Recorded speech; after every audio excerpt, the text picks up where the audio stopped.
দরকার কি ছিল? ত্রিপুরাতে মানুষকে কিডন্যাপ করার কি দরকার ছিল? 1980 থেকে 2005 পর্যন্ত ত্রিপুরার মধ্যে জাতি জনজাতির মধ্যে বিদ্বেষ কেন ছিল? আগে কংগ্রেস দোষ দিত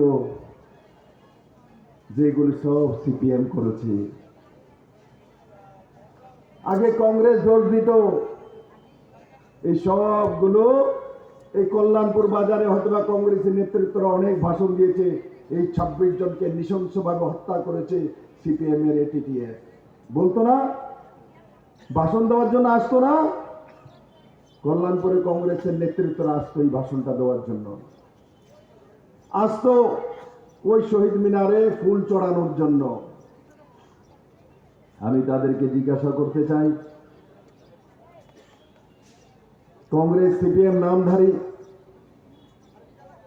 নিজেদের ছোট স্বার্থ সিদ্ধির জন্য ত্রিপুরার সাধারণ সরল সোজা মানুষের মধ্যে বিদ্বেষ রচনা করে ত্রিপুরার মধ্যে শুধু সত্তা হাতিয়ার জন্য কংগ্রেস সিপিএম এর নিকৃষ্ট রাজনীতি করেছে। কারণ কি?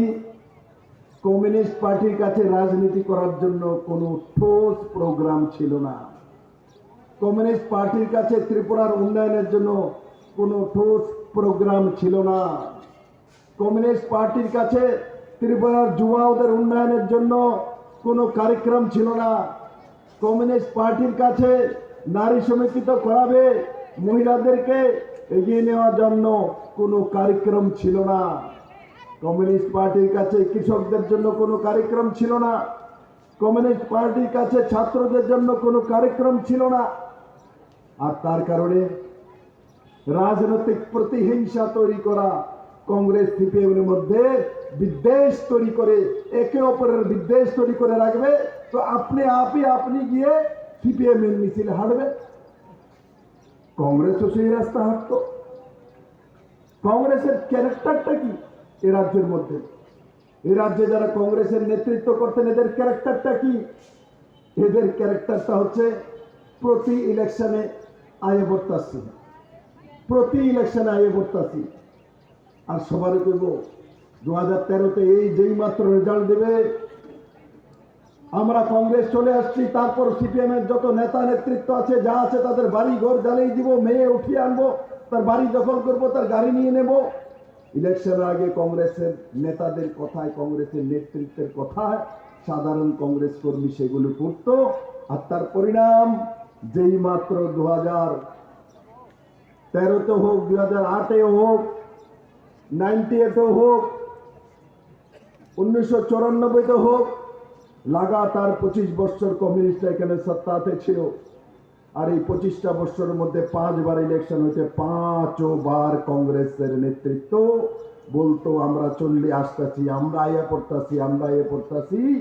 আর তার পরিণাম এই কংগ্রেস নামধারী সাধারণ মানুষকে শুধু কল্যাণপুরে না, পুরো ত্রিপুরা রাজ্যে কত মহিলাকে রেপ করেছে, কত মানুষের বাড়ি জ্বালিয়েছে ইলেকশনের পর, কত মানুষের খুন করেছে মেরে মিত্র।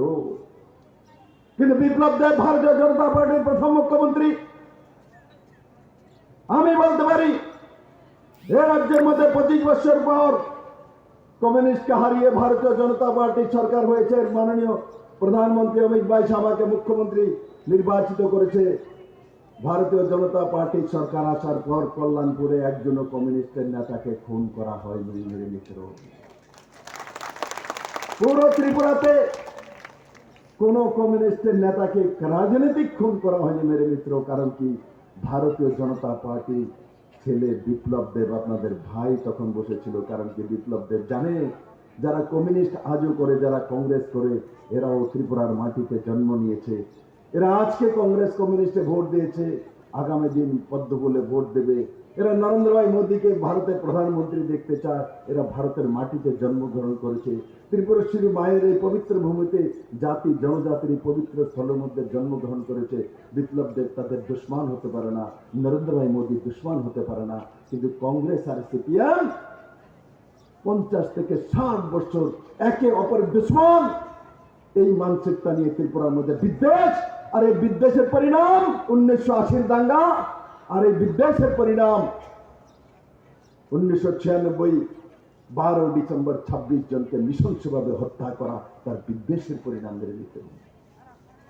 আজ দেখুন ভারতীয় জনতা পার্টি সত্তাতে এসে 6 বছর হয়ে গেছে, ত্রিপুরাতে কোনো জাতি দাঙ্গা নেই, বরং ত্রিপুরাতে এই যে যতগুলি রিজনাল পার্টি আজ পর্যন্ত তৈরি হয়েছে, যা নরেন্দ্র মোদী আর বিপ্লব দেব বিজেপির এগেইনস্টে তৈরি হয়েছিল। শ্যামাচরণ ত্রিপুরা তার পার্টি টিইউজিএস ত্রিপুরা উপজাতি যুব সমিতি কার বিরুদ্ধে তৈরি করেছিল? জনজাতি নেতৃত্ব। জনজাতিরা কার বিরুদ্ধে ছিল? কমিউনিস্ট পার্টির বিরুদ্ধে ত্রিপুরা উপজাতি যুব সমিতি শ্যামাচরণ ত্রিপুরা তৈরি করেছিল। বিজয় রাঙ্খল আইএনপিটি কে তৈরি করেছিল? বিজয় রাঙ্খল কেন তৈরি করেছিল? বিজেপির বিরুদ্ধে, ভারতীয় জনতা পার্টির বিরুদ্ধে, না কমিউনিস্ট পার্টির বিরুদ্ধে তৈরি করেছিল? তারপর এনসি দেববর্মা পদ্মশ্রী কার বিরুদ্ধে আইপিএফটি তৈরি করেছিল? বিজেপির বিরুদ্ধে, বিপ্লব দেবের বিরুদ্ধে, নরেন্দ্র মোদীর বিরুদ্ধে তৈরি করেছিল। কার বিরুদ্ধে? কমিউনিস্ট পার্টির বিরুদ্ধে। কমিউনিস্ট পার্টিকে সত্তা থেকে হটানোর জন্য আইপিএফটি তৈরি হয়েছিল। আমাদের সঙ্গে 2018-তে সত্তাতে আসে। তারপর মহারাজ প্রদ্যোৎ কিশোর মাণিক্য, মহারাজ প্রদ্যোৎ কিশোর মাণিক্য কংগ্রেসে ছিলেন, কংগ্রেসের প্রেসিডেন্ট ছিলেন। উনি বুঝে নিয়েছিলেন কংগ্রেস আর সিপিএম একই দল, এ আর বি টিম। তার জন্য মহারাজ প্রদ্যোৎ কিশোর মাণিক্যকে কংগ্রেসের প্রেসিডেন্ট পদ থেকে ত্যাগ করে যখন আমার কাছে মহারাজ এসেছিল, আমি মহারাজকে বলেছি, মহারাজ ছেড়ে দাও এই কংগ্রেসের প্রেসিডেন্ট। মহারাজ, এই কংগ্রেস আর সিপিএম করে তুমি কোনোদিনও জনজাতির কিচ্ছু করতে পারবে না মহারাজ। আপনি মহারাজ বীর বিক্রম কিশোর মাণিক্যের নাতি, কিরিট বিক্রমের ছেলে, বিভুদেবের ছেলে, আপনি যদি এই মাটির জন্য, একটি প্রাসার জন্য কিছু করতে চান, বিপ্লব দেব আপনার সঙ্গে থাকবে, অমিত ভাই যা থাকবে। আসুন ভারতীয় জনতা পার্টির সঙ্গে আপনি নতুন পার্টি করুন। মহারাজ ত্রিপুরামাতা পার্টি করেছে, ত্রিপুরামাতা পার্টি করার পর মহারাজ এখন ভারতীয় জনতা পার্টির সঙ্গে সঠিক দিশাতে এসছে। কারণ কি, ভারতীয় জনতা পার্টি একমাত্র পার্টি যে পার্টি ত্রিপুরার জাতি জনজাতির কল্যাণ করতে পারে। মেরে মিত্র, আজকে ত্রিপুরাতে যতগুলি রিজনাল পার্টি, শ্যামাচরণ ত্রিপুরা হোক, আইএনপিটির বিজয় রাঙ্খল হোক, আইপিএফটির এনসি দেববর্মা হোক, এই সবগুলো পার্টি কমিউনিস্টের বিরুদ্ধে তৈরি হয়েছিল। কারণ কি, কমিউনিস্টরা জনজাতিকে শোষণ করত, সেটা এরা জানতো। কিন্তু আজ প্রদ্যোৎ কিশোর মাণিক্য জনজাতির জন্যই তৈরি করেছে, ত্রিপুরার জন্যই তৈরি করেছে ত্রিপুরামাতা। কিন্তু জনজাতি নেতৃত্ব, ত্রিপুরামাতার নেতৃত্ব, এখানে মণিহারজি, এখানে বিশ্বজিৎ দেববর্মা বসে আছে, এরা জানে বিপ্লব দা জাতি জনজাতির কথা চিন্তা করে। মহারাজ প্রদ্যোৎ কিশোর মাণিক্য জানে বিপ্লব দেবের হৃদয়ে জাতি জনজাতি দুইটাই আছে।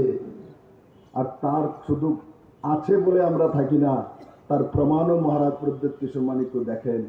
যখন দেখেছেন আমি মুখ্যমন্ত্রী থাকাকালে যে ব্রু রিয়াং শরণার্থীরা নিজের দেশের মধ্যে 23 বছর যাবৎ কাঞ্চনপুরে রিফিউজি ক্যাম্পের মধ্যে থাকতো, ভোটাধিকার ছিল না, আধার কার্ড ছিল না, খাওয়ার জন্য রেশন মাত্র পেত, ছেলে মেয়ে পড়াশোনা করার ব্যবস্থা ছিল না, মোবাইল ফোন ছিল না, তাদের জীবনের কোনো মানই ছিল না। 98-এ মানিক সরকার মুখ্যমন্ত্রী হয়েছিল। 1998-এ ব্রু রিয়াংরা ত্রিপুরাতে শরণার্থী হয়েছিল। তাদেরকে কেন স্থায়ী বসবাস করার দেওয়া হলো না? কেন তাদের ব্যবস্থা করা হলো না? কারণ কি কেন্দ্র সরকার থেকে রিফিউজিদের জন্য বাৎসরিক টাকা আসে, সেই টাকা থেকে কমিউনিস্টরা কমিশন খেতেন, চাউল থেকে কমিশন খেতেন, রেশন থেকে কমিশন খেতেন। তার জন্য যদি স্থায়ীভাবে ব্যবস্থা করে দেওয়া হয়, তাহলে কেন্দ্র থেকে মাসে মাসে টাকা আসবে না, তার থেকে কমিউনিস্টের ক্যাডার পালন করা যাবে না। তার জন্য তাদেরকে ক্যাম্পের মধ্যে রেখে দিয়েছেন। আর ভারতীয় জনতা পার্টি সরকার আসার পর আমরা 3 মাসের মধ্যেই তাদেরকে স্থায়ী নিবাসের বাসস্থানের ব্যবস্থা করেছে মেরে মিত্র। আজকে আমরা যদি বলি যেখানে যারা বড় মাত্রার বোনেরা বসে আছে, কমিউনিস্টরা গর্ব করত আমরা ত্রিপুরাতে মহিলাদের খুব উন্নয়ন করেছি, নারী সমিতি করিয়েছি, মিছিল করিয়েছি, বড় মাত্রায় সেলফ হেল্প গ্রুপ করেছি। যদি জিজ্ঞাসা করি মানিক বাবু, জিতেন বাবু ক হাজার সেলফ হেল্প করেছিলেন 25 বছরে টানা সরকারে?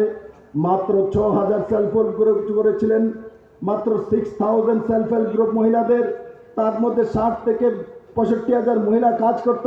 আর আজকের দিনে ত্রিপুরাতে প্রায় 56,000 সেলফ হেল্প গ্রুপ আছে, আর তার মধ্যে প্রায় 5.5 লাখ মহিলা কাজ করে, আর তার মধ্যে 85,000 মহিলা, লাখপতি মহিলা আছে, লাখপতি বিবিএনএস সেলফ হেল্প গ্রুপের মধ্যে আছে মেরে মিত্র। মাত্র 6 বছরে ভারতীয় জনতা পার্টির সরকার, মাত্র 6 বছর। মহিলাদের জন্য আমি বলবো মেরে মিত্র, আজকে লোকসভা ইলেকশন, তার কারণে হয়তো আমরা এসেছি, কিন্তু মনে রাখবেন আপনার কাছে যা আছে তা সুরক্ষিত থাকুক, সেটাই প্রত্যেকটি মানুষ চায়। আপনার কাছে কি আসবে ভবিষ্যতে, তার জন্য আপনার আশা থাকতে পারবে যে আমি ভবিষ্যতে একটা 3তলা বিল্ডিং করব, আমি ভবিষ্যতে একটা গাড়ি কিনবো, আমি ভবিষ্যতে একটা বড় রাস্তা তৈরি করবো বাড়ির সামনে, আমার ছেলে ডাক্তার হবে, ইঞ্জিনিয়ার হবে, আমার বাড়িতে 1 লাখ টাকা করে মাসে আসবে। এটা আপনার ভবিষ্যৎ যোজনা হতে পারে মেরে মিত্র, কিন্তু যা আপনার কাছে আছে তা সুরক্ষিত রাখা আপনার সবথেকে বড় কর্তব্য। আর আজকে আপনার কাছে যা আছে তা সুরক্ষিত শুধু থাকতে পারে ভারতীয় জনতা পার্টির সরকার, নরেন্দ্র মোদী প্রধানমন্ত্রী থাকলেই থাকতে পারে। আজকে আপনাদেরকে বলি, এখানে বড় মাত্রায় মহিলা আছে। 5 কিলো করে চাউল কে কে পায়, এদের হাত উঠাও। 5 কিলো করে চাউল রেশনে ফ্রি, 5 কিলো চাউল পায়, নিচে করুন। সিপিএম এর আমলে 5 কিলো করে চাউল ফ্রিতে কে কে পেত, তার হাত উঠাও। আসেনি একজন? এক ব্যক্তি নাই। মানিক সরকার, ভৌতবাদের দল জিতেন চৌধুরী 25 বছর টানা সরকার করছে। গরিবের সরকার বলতে, মহিলাদের সরকার বলতে, কৃষকের সরকার বলতে, মেহনতি মানুষের সরকার বলতে,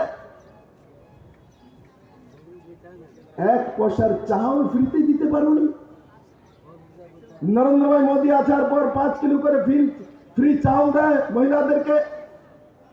ত্রিপুরার মানুষকে, 81 কোটি মানুষকে 5 কিলো করে প্রতি ব্যক্তি চাউল নরেন্দ্র ভাই মোদী দেয়। রেশনে চাউল, বিপিএল, এপিএল, অন্তদের চাউল কমিউনিস্ট আমলে পাওয়া যেত। সেই চাউলের চেহারা মনে আছে? যারা পুরনো লোক 10 থেকে 15 বছর আগে মনে করো, আমি বিপ্লব দেব রেশনের চাউল খেতাম, আমিও গরিব ঘরের ছেলে।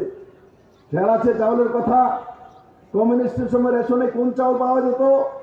লাল লাল ক্যাপসুল চাউল পাওয়া যেত, ক্যাপসুল মতো চাউল। সেই চাউলকে সিদ্ধ করার জন্য আপনার কমসে কম 10খানা লাকড়ি লাগবে। চাউল আর সিদ্ধ হয় না, চাউল গ্যাসরা বেড়ে থাকে। আর সেই লাল চাউলগুলো সিদ্ধ করার পর খাওয়ার জন্য, খাওয়ার সময় আমার খেয়াল আছে, আমি ছোট ছিলাম, 5-6 পড়ি। এই চাউলগুলি রান্না করার পর মা মেখে দিতেন আমাকে, মেখে এমন করে নিজের হাতে, ছোট্ট শিশু আমরা তো পারি না, মেখে দেওয়ার পরও গলাতে যায় না, তার জন্য জল দিয়ে খাইয়ে দিতেন, 1 গ্লাস জল খাও ভাতের সঙ্গে। আরে কমিউনিস্টের নেতারা, তোমরা ত্রিপুরাতে ক্যাপসুল চাউল খাওয়াতে, তোমরা ত্রিপুরাতে ক্যাপসুল চাউল খেলাতে, লাল চাউল খাওয়াতে। আর ভারতীয় জনতা পার্টির সরকার আসার পর minimum support price Biplab Deb ত্রিপুরাতে লাগু করেছিল, যে 10 টাকা 12 টাকা করে ধানের কিলো কৃষকরা বিক্রি করে।